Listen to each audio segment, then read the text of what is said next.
The smell of Tuesday night's dinner still lingers in my memory. That unmistakable aroma of ground beef browning in a cast iron skillet, mixing with the sharp scent of onions and the earthy richness of tomato sauce. These weren't just meals. They were the heartbeat of American families, the reliable comfort that brought us together around Formica tables and vinyl-backed chairs. Tonight, we're revisiting 25 forgotten dinners that define the 1980s dinner table. Goulash. Every 1980s family had their own version of goulash, but they all started the same way, with a pound of ground beef hitting a hot pan on a Wednesday evening when mom was running late from work. This wasn't the elegant Hungarian paprikash that food magazines wrote about. This was American goulash, born from necessity and perfected through repetition. Elbow macaroni, ground beef, tomato sauce, and whatever vegetables were hiding in the crisper drawer came together in one pot, creating a meal that could feed 6 people for under $5. The beauty of goulash wasn't in its sophistication, it was in its reliability. Kids knew exactly what to expect when they heard that familiar sizzle from the kitchen. The pasta would be slightly overcooked, the way families liked it then, and the flavors would meld together into something greater than the sum of its parts. Leftover goulash somehow tasted even better the next day, the flavors having had time to get acquainted overnight in the refrigerator, waiting to be reheated in individual portions for whoever wandered into the kitchen first. Stuffed bell peppers. Saturday afternoons in the 1980s often meant one thing: stuffed bell peppers standing at attention in a baking dish, their tops cut off like little green soldiers ready for inspection. The preparation was a family affair, with someone assigned to hollow out the peppers, while another mixed the filling of ground beef, rice, onions, and breadcrumbs. The kitchen would smell like a combination of raw bell pepper and browning meat, a scent that meant weekend dinner was being taken seriously. Each pepper was carefully packed with the meat and rice mixture, then nestled into a baking dish with just enough water to steam them tender. The tops were placed back on like little hats, and into the oven they went for an hour of slow, steady cooking. When they emerged, the peppers would be soft enough to cut with a fork, their bright green color faded to a muted olive, and the filling would have absorbed all the pepper's natural sweetness. These weren't just dinner, they were edible bowls that made cleanup easier, and somehow made the meal feel more special than it actually was. Oatmeal meatloaf. The 1980s brought creative solutions to stretching ground beef, and oatmeal meatloaf was perhaps the most ingenious. What started as a way to make meat go further became a beloved family tradition, with the oats adding a texture that was somehow both hearty and tender. The secret was in the soaking, letting the oats absorb milk or beef broth before mixing them with the meat, creating a binding agent that held everything together better than breadcrumbs ever could. Families developed their own special touches. Some added a packet of onion soup mix, others swore by a glaze made from ketchup and brown sugar. The meatloaf would bake slowly in a loaf pan, filling the house with the smell of herbs and caramelizing sugars. When it was done, it sliced cleanly and held together on the plate, accompanied by mashed potatoes and green beans. The next day's cold meatloaf sandwiches were often better than the original dinner, the flavors having settled into something almost elegant in their simplicity. Stuffed zucchini boats. Summer gardens in the 1980s produced zucchini with the enthusiasm of teenagers, more than anyone knew what to do with. Enter the stuffed zucchini boat, a clever way to use up the endless supply of green squash that seemed to appear overnight. The preparation was almost ceremonial, cutting the zucchini in half lengthwise, scooping out the seeds and flesh, then filling the hollow shells with a mixture of ground beef, rice, onions, and the scooped-out zucchini flesh. The boats would be arranged in a baking dish, their curved bottoms making them rock slightly until they found their balance. A sprinkle of cheese on top would melt and brown during baking, creating a golden cap that held everything together. The result was a complete meal in an edible container, the zucchini shells becoming tender and sweet as they cooked. Kids who normally avoided vegetables would eat these boats with enthusiasm, somehow tricked into consuming their recommended daily allowance of squash without realizing it. Hoppin John. New Year's Day in the 1980s meant one thing in Southern households: Hoppin John on the table for luck and prosperity. This humble combination of black-eyed peas, rice, and pork was more than just dinner. It was tradition wrapped in superstition and served with a side of hope. The dish got its name from children hopping around the table before eating, though the adults took it just as seriously, believing that the peas represented coins and the rice meant abundance. The preparation was simple but required patience. Dried black-eyed peas were soaked overnight, then simmered with a ham hock or bacon until tender. Rice was cooked separately and mixed in at the end, along with onions that had been sautéed until golden. The result was a dish that was both humble and sophisticated, the smoky pork flavor permeating every grain of rice and every pea. Families would gather around the table on January 1st, making wishes for the coming year with every forkful, believing that this simple meal could influence their fortune for the next 12 months. Hot dishes.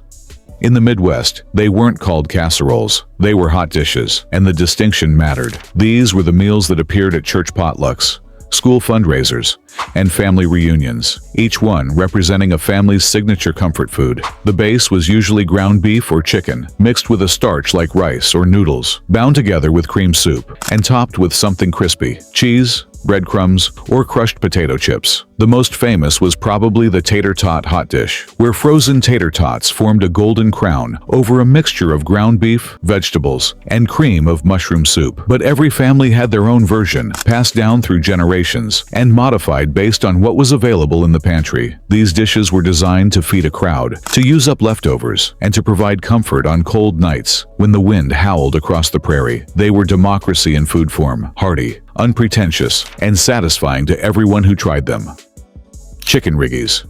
Utica, New York gave the world chicken riggies, though most families outside the region had never heard of it. This wasn't the refined chicken dish served in fancy restaurants. This was comfort food at its most honest, combining chunks of chicken with rigatoni pasta in a sauce that was part tomato, part cream, and entirely satisfying. The dish reflected the Italian-American heritage of the region, but it was adapted for American tastes and American families. The preparation was straightforward, but required attention to detail. Chicken pieces were browned first, then set aside while onions, peppers, and garlic were sautéed until soft. The sauce combined crushed tomatoes with cream, creating a pink base that was rich without being too heavy. The rigatoni was cooked until it was just tender enough to hold the sauce in its ridged tubes. When everything came together, the result was a dish that was both familiar and exotic, Italian in inspiration, but American in execution. Families would gather around the table, twirling pasta on their forks and savoring the combination of flavors that somehow made even the pickiest eaters ask for seconds. Barbecue spaghetti. Memphis had its own way of doing things, and barbecue spaghetti was no exception. This wasn't Italian pasta with a side of barbecue sauce. This was spaghetti that had been completely transformed by the addition of sweet, smoky barbecue sauce, creating something that was uniquely American and utterly delicious. The dish appeared on tables throughout the South, but it was in Memphis that it reached its full potential. The secret was in the sauce, a combination of traditional barbecue sauce with the pasta water, creating a coating that clung to every strand of spaghetti. Some families added pulled pork or smoked chicken, while others kept it simple with just the sauce-coated pasta. The result was a dish that satisfied both pasta lovers and barbecue enthusiasts, creating a bridge between two great American food traditions. When served alongside coleslaw and cornbread, it created a meal that was both familiar and surprising, comfort food that pushed boundaries while still feeling like home. Gooey butter cake. St. Louis claimed gooey butter cake as its own, and families throughout the region made it their signature dessert, though it often appeared as a sweet side dish at dinner tables. This wasn't a cake in the traditional sense. It was more like a coffee cake that had been flattened and concentrated into pure comfort. The base was a simple cake layer, topped with a mixture of butter, cream cheese, eggs, and powdered sugar that created a gooey, sweet topping that gave the cake its name. The preparation was deceptively simple, but the results were consistently magical. The cake base provided structure, while the gooey layer on top created a contrast of textures that was both satisfying and indulgent. Families would make it for Sunday dinners, church potlucks, and any occasion that called for something sweet and comforting. It was the kind of dessert that made people ask for the recipe, then modify it slightly to make it their own. Some added vanilla extract, others used different extracts, but the basic formula remained the same: butter, sweetness, and just enough cake to hold it all together. Pepperoni rolls. West Virginia's contribution to American dinner tables came in the form of pepperoni rolls, though they were more snack than meal. These weren't the fancy appetizers served at cocktail parties. These were substantial rolls filled with pepperoni and cheese, baked until golden, and served as a side dish or light dinner. The combination of bread, meat, and cheese was simple but satisfying, and the rolls could be made ahead and reheated when needed. The preparation was straightforward. Bread dough was rolled out, filled with sliced pepperoni and cheese, then rolled up and baked until golden. The result was a self-contained meal that was perfect for busy families, providing protein and carbohydrates in one convenient package. Kids loved them because they were fun to eat, and parents appreciated their convenience and economy. They were the kind of food that traveled well, making them perfect for picnics, school lunches, and any occasion when regular sandwiches just wouldn't do. Garbage plate. Rochester, New York's garbage plate was exactly what it sounded like. A plate full of different foods that shouldn't have worked together but somehow did. This wasn't elegant plating. This was cafeteria-style serving, taken to its logical extreme. A typical garbage plate included 2 hot dogs or hamburgers, home fries, macaroni salad, baked beans, and meat sauce, all piled together on one plate and topped with mustard, onions, and hot sauce. The beauty of the garbage plate was in its democratic approach to food. Everything was equal, nothing was fancy, and the combination created something greater than the sum of its parts. Families would recreate their own versions at home, using whatever leftovers and sides were available. The result was a meal that was both chaotic and satisfying, a reminder that sometimes the best food comes from throwing caution to the wind and just putting everything together on one plate. Frogmore stew.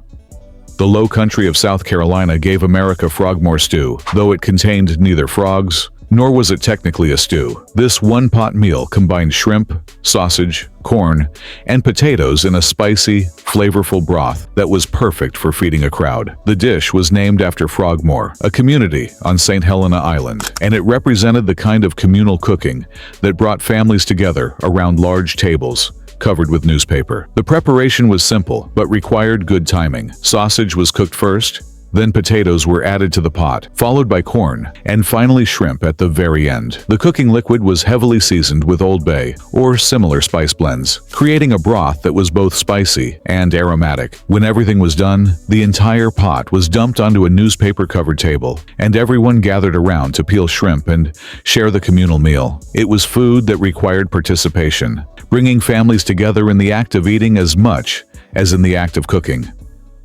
Chicken bogs. South Carolina's chicken bog was another one-pot wonder, though it bore little resemblance to the English bogs that inspired its name. This was a rice dish that combined chicken, rice, and sausage in a way that was both economical and satisfying. The dish was perfect for feeding large groups, and it appeared at church dinners, family reunions, and any occasion where quantity was as important as quality. The preparation started with cooking chicken until tender, then using the broth to cook rice while the chicken was shredded and mixed back in. Sausage was added for extra flavor and protein, creating a dish that was both hearty and comforting. The rice absorbed all the flavors from the chicken and sausage, creating a unified dish that was more than the sum of its parts. It was the kind of meal that satisfied everyone at the table, from picky children to hungry adults, and it always seemed to taste better when shared with a crowd.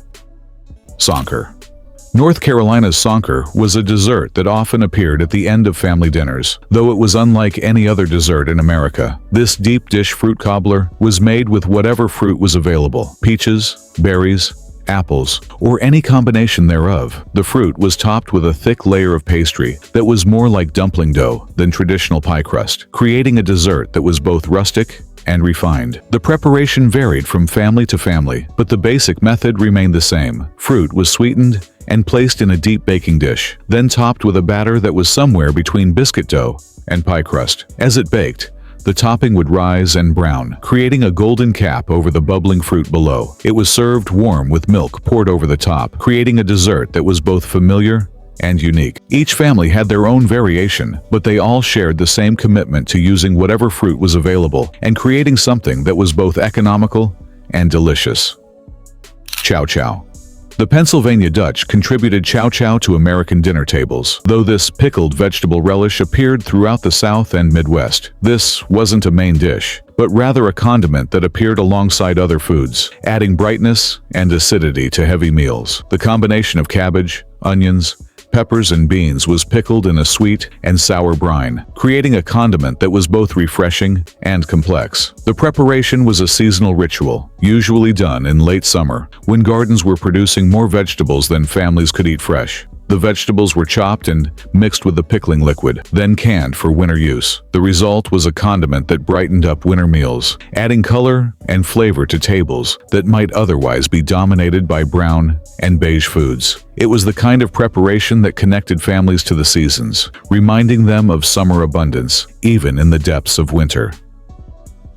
Divinity candy. While not technically a dinner food, Divinity candy often appeared at the end of 1980s family meals, especially during the holidays. This ethereal confection was made from egg whites, sugar, and corn syrup, beaten until it formed peaks that were somehow both firm and melt-in-your-mouth tender. The candy was notoriously difficult to make, requiring perfect weather conditions and precise timing. But when it worked, it was pure magic. The preparation was as much ritual as cooking. Egg whites were beaten while sugar syrup was cooked to exactly the right temperature. Then, the hot syrup was slowly poured into the whites while beating continued. The mixture would gradually thicken and lighten, eventually becoming firm enough to drop onto wax paper in small mounds. The finished candy was white as snow and light as air, dissolving on the tongue with an almost spiritual sweetness. It was the kind of candy that made special occasions feel truly special, a sweet ending to family meals that created memories as much as satisfaction. Souffle potatoes.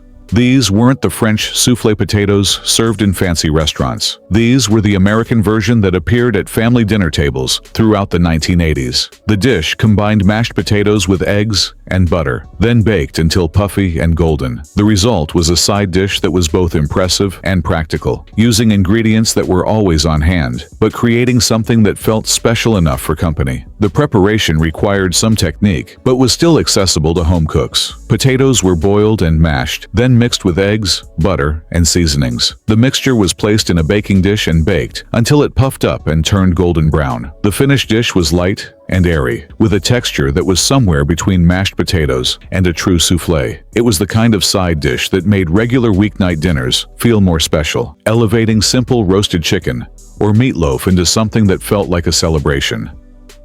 Sally Lunn bread. This yeasted bread appeared on southern tables throughout the 1980s, though its origins traced back to 18th century England. The bread was rich with eggs and butter, creating a texture that was somewhere between cake and bread. It was often served warm with butter and honey, either as a side dish with dinner or as a sweet ending to the meal. The preparation was more involved than regular bread, requiring multiple rises and careful attention to timing. The dough was rich and sticky, requiring patience as it slowly developed flavor and texture. When baked, the bread would rise high and turn golden brown, creating a loaf that was both impressive and delicious. It was the kind of bread that made special occasions feel truly special, a reminder that sometimes the best things in life require time and attention. Families would make it for Sunday dinners, holidays, and any occasion that called for something a little more special than regular dinner rolls.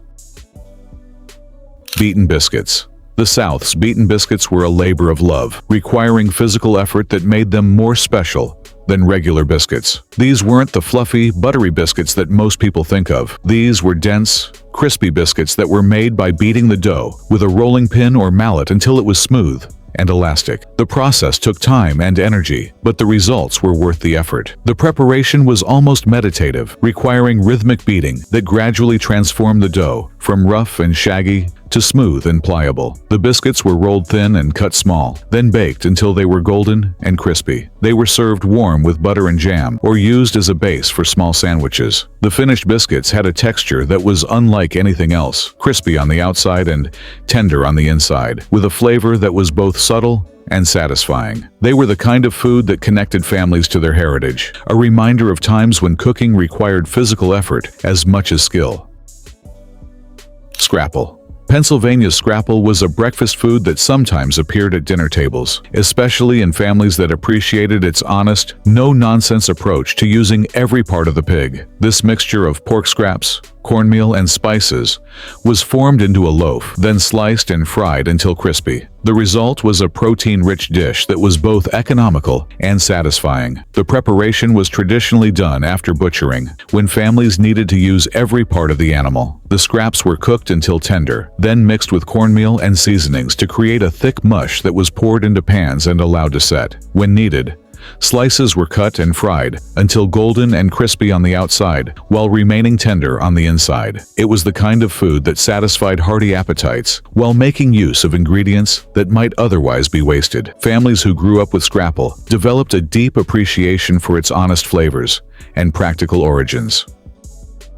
Wilted lettuce salad. This wasn't the crisp, cold salads that dominate modern tables. This was warm lettuce dressed with hot bacon grease and vinegar, creating a salad that was both wilted and flavorful. The dish appeared throughout the South and Midwest, often as a side dish with heavier meals like fried chicken or pork chops. The combination of fresh lettuce with warm, smoky dressing created a contrast that was both refreshing and indulgent. The preparation was simple but required good timing. Fresh lettuce was torn into bite-sized pieces and placed in a serving bowl. Bacon was cooked until crispy, then removed, leaving the rendered fat in the pan. Vinegar was added to the hot fat, creating a dressing that was poured over the lettuce while still warm. The heat from the dressing would wilt the lettuce slightly, creating a salad that was both cooked and raw, both warm and cool. It was the kind of dish that made vegetables feel indulgent, turning simple lettuce into something that was both satisfying and sophisticated.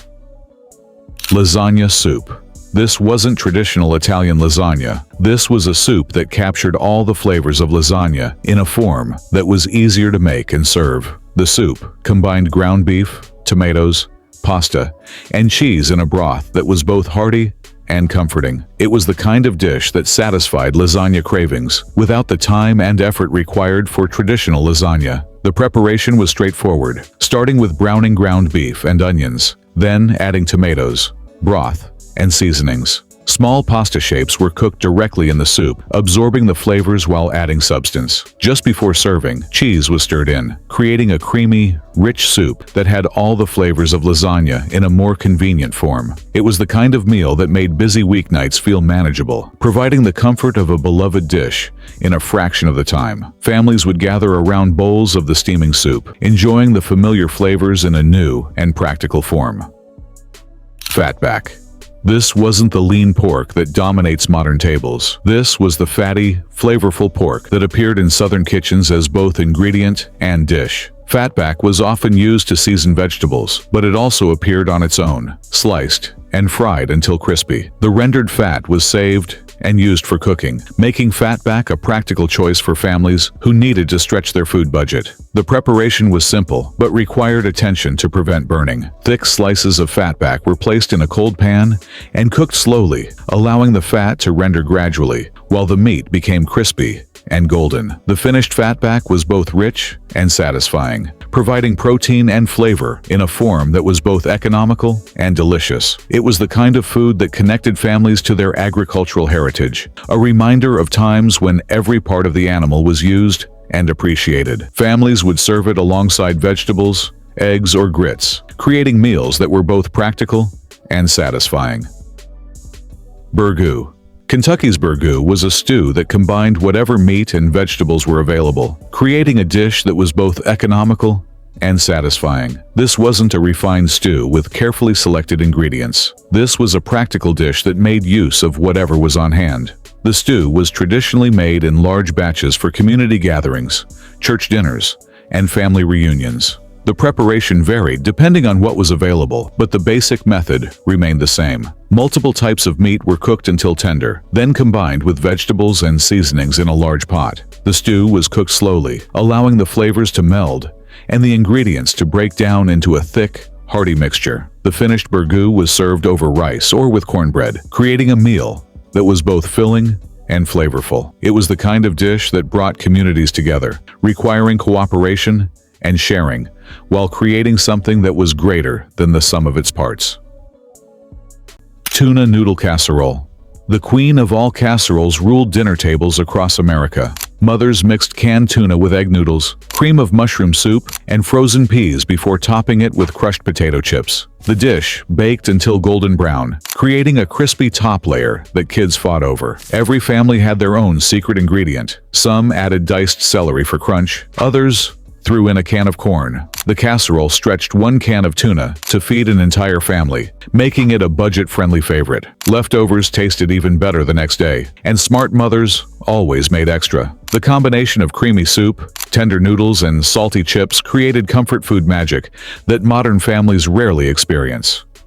Hamburger gravy over mashed potatoes. When the paycheck ran thin and the cupboard looked bare, this dish saved countless families from going hungry. Grandma would brown a pound of ground beef in her trusty skillet, letting the fat render out to create the base for a rich, creamy gravy. She'd sprinkle in flour, whisking it into the beef drippings until it formed a golden paste. Then came the magic. Milk poured slowly while she stirred, creating a gravy that could feed 6 people with just 1 pound of meat. The secret was in the seasoning. Salt, pepper, and a dash of garlic powder transformed simple ingredients into comfort food that stuck to your ribs. Ladled over a mountain of mashed potatoes, this meal could silence even the hungriest teenager. The gravy would seep into every crevice of the potatoes, creating a harmony of flavors that made even the toughest times bearable. It was filling, affordable, and most importantly, it made everyone feel loved. Beef stroganoff. Thin strips of beef simmered in a rich, creamy sauce that made ordinary weeknight dinners feel special. The secret was browning the meat first, then adding sliced mushrooms and onions until they caramelized. Sour cream transformed the simple pan drippings into a luxurious sauce that coated every strand of egg noodles. Families gathered around steaming plates, the aroma filling the entire house. Children learned to appreciate the tangy flavor of sour cream, mixed with savory beef juices. The dish originated from Russian cuisine, but became thoroughly American by the 1960s. Mothers served it with a side of green beans or carrots, creating a complete meal that satisfied everyone. The leftovers never lasted long, often disappearing as midnight snacks for hungry teenagers. Ketchup-glazed meat patties. Sometimes the simplest preparations produce the most satisfying results. These ketchup-glazed patties were proof that you didn't need expensive ingredients to create a meal that felt special. The sweet, tangy glaze elevated simple ground beef patties into something that made children clean their plates without complaint. The patties were formed by hand, seasoned with salt, pepper, and breadcrumbs for binding. They were browned first to develop flavor, then glazed with a mixture of ketchup, brown sugar, and vinegar that caramelized beautifully in the oven. The result was meat patties with a glossy, flavorful coating that made them look as good as they tasted. The glaze provided the perfect balance of sweet and tangy flavors that complemented the savory beef perfectly. Served with mashed potatoes and green beans, they created a meal that felt complete and satisfying, proving that simple ingredients could create extraordinary memories.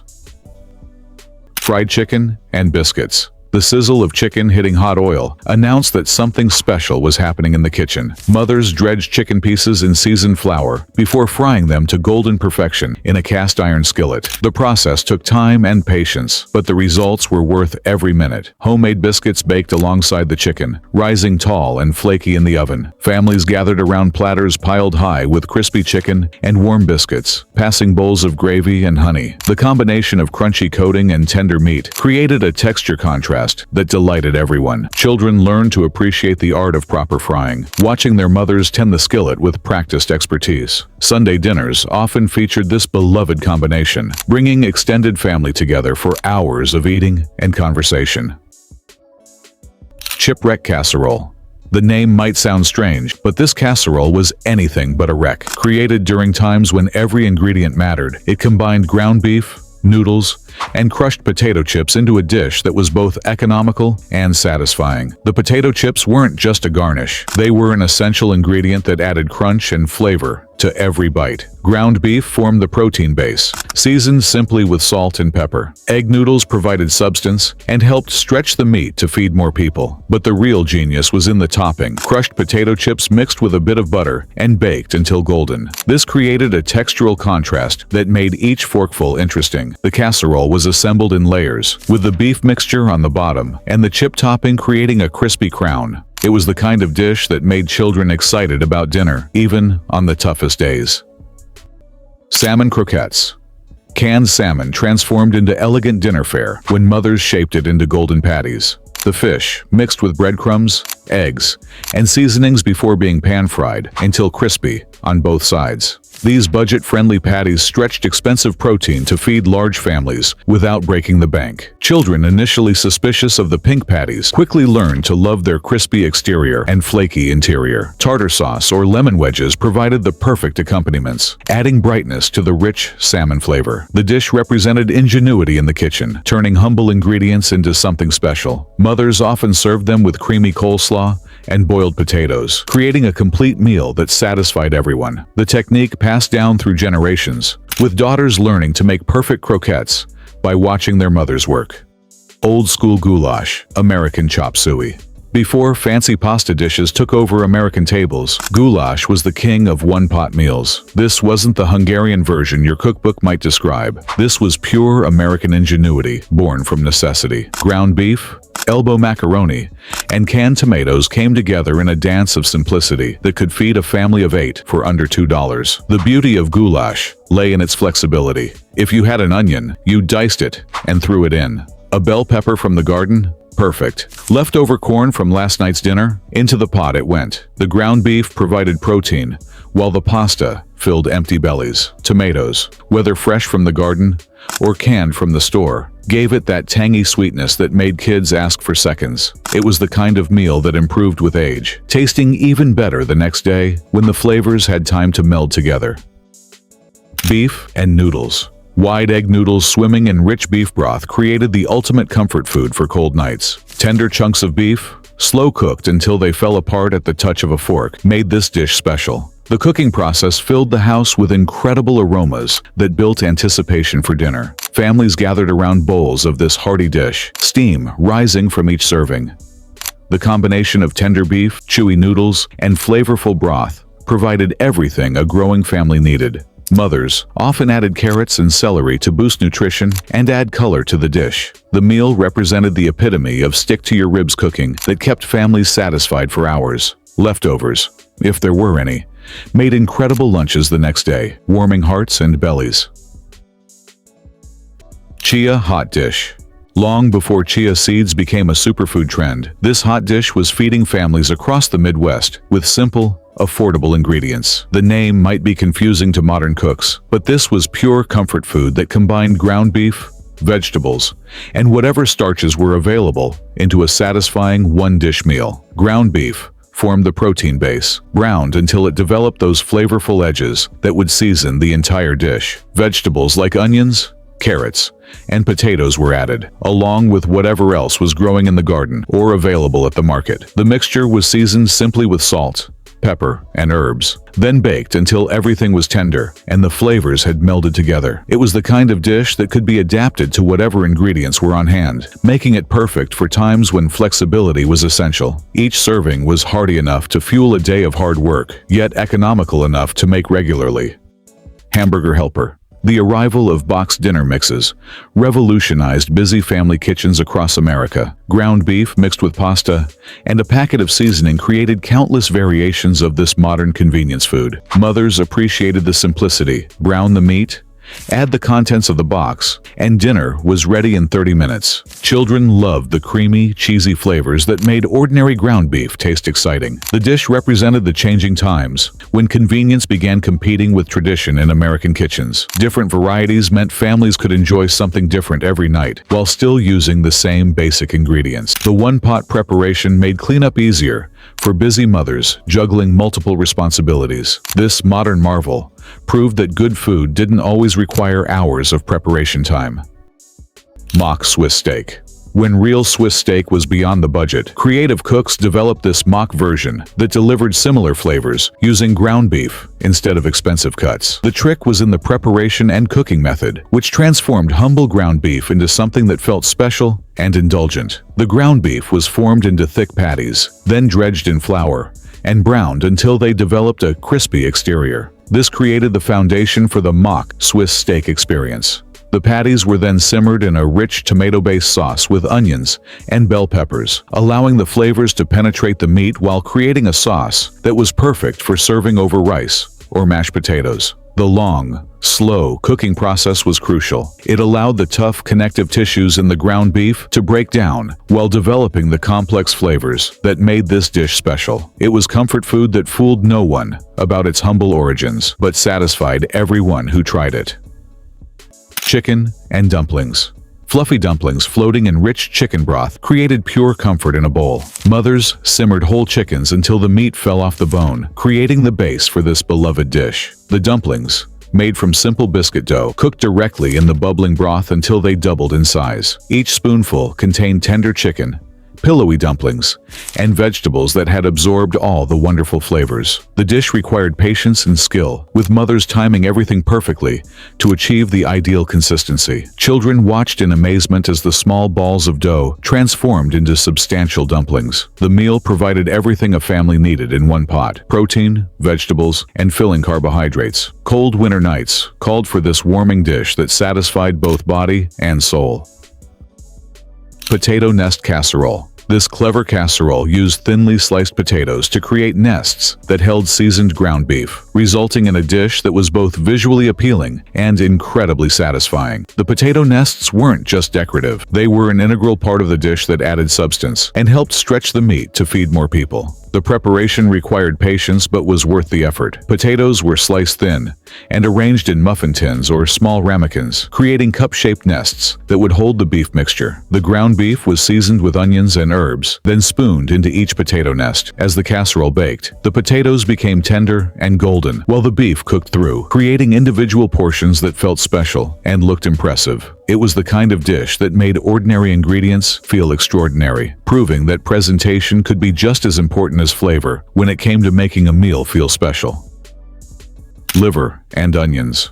This nutritious but polarizing dish appeared on dinner tables whether children liked it or not. Mothers knew liver provided essential iron and vitamins, making it a required part of family nutrition. The key was proper preparation, soaking the liver in milk, then dredging it in flour before frying quickly in hot oil. Caramelized onions added sweetness that balanced the mineral flavor of the organ meat. Some children learned to love it, while others developed creative ways to hide it on their plates. Bacon often accompanied the dish, providing familiar flavors that made the liver more acceptable. The meal represented a time when nutrition took precedence over preferences, and children ate what was served. Smart mothers served it with mashed potatoes and gravy, creating comfort food combinations that softened the liver's strong taste.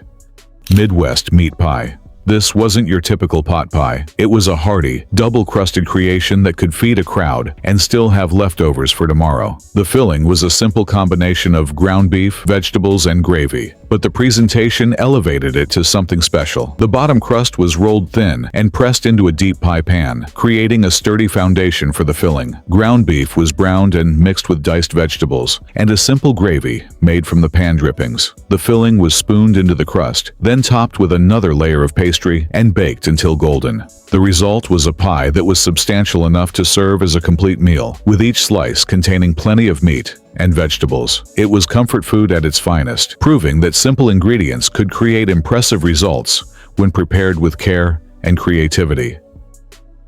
Pot roast with vegetables.